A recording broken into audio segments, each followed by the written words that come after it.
they were getting after him. They were targeting him and putting really good defenders on him, and doubling him and running guys out and things of that nature. And sometimes you just have to go through that. He never stopped believing in himself. You guys kept asking me, I said, I'm going to keep going to him. He's my guy, and he's going to come through for us, and he's continued to do that.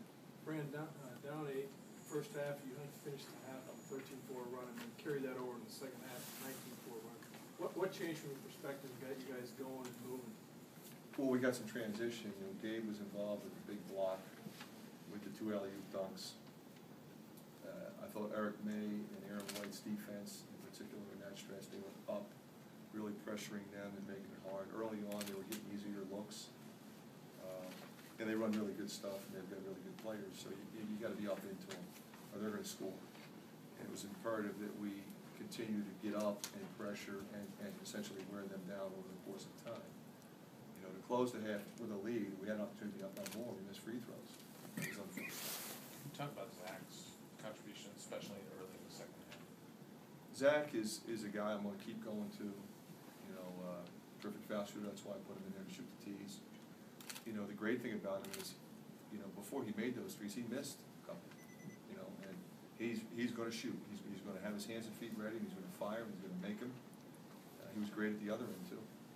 Fran, typically NIT games, a lot of times are played in half-empty arenas. Why do you think this fan base has rallied around this team the way that they have? I think they love watching these kids play. I mean, they've enjoyed watching them work. There's been times when we haven't been crisp, we haven't been real good, but we keep battling, we keep fighting.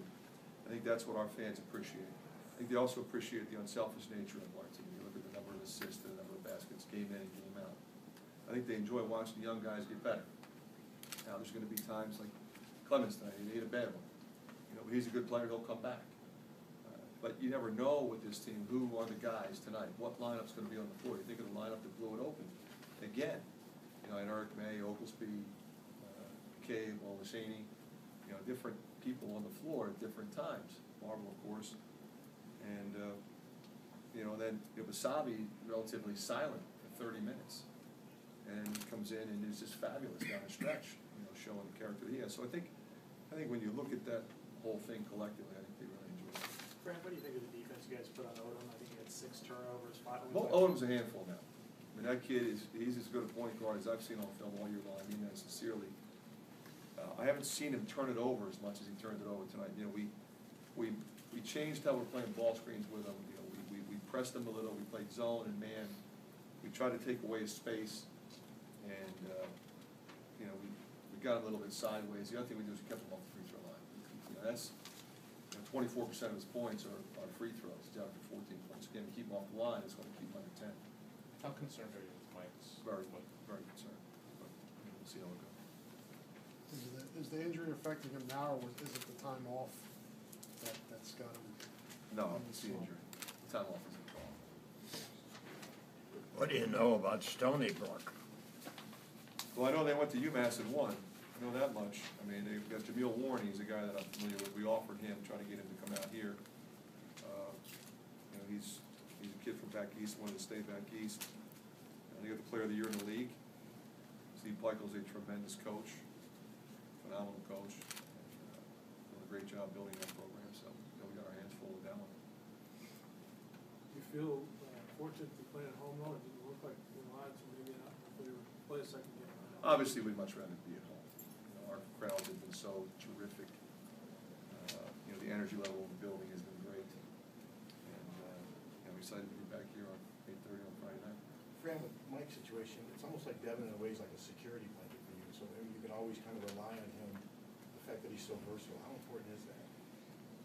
Well, it's phenomenally important because, at the same time that Mike's injured, Clemens is struggling. So now I've got my junior that just steps up and look at his line. Yeah. 4 minutes, 24, 6 assists, 1 turnover, 4 steals, 8 for 10 from the line. How great is that? But you guys had 8 or 9 turnovers, I believe, in the first half. I mean, how impressed were you in the second half? The team was able to look like they took care of the ball a little bit better in the second half. We did. I don't think their defense was quite as intense. I mean, they came out and they came after us. I mean, you got to give Greg credit with his team, and they were ready. They were up into us. You know, in the first half, we were playing side to side. We were not going north and south unless it was a transition opportunity. And in the second half, it was much different. We mixed up our post feeds and we went a little more penetration and kick, got better looks at it. Okay. Thank you.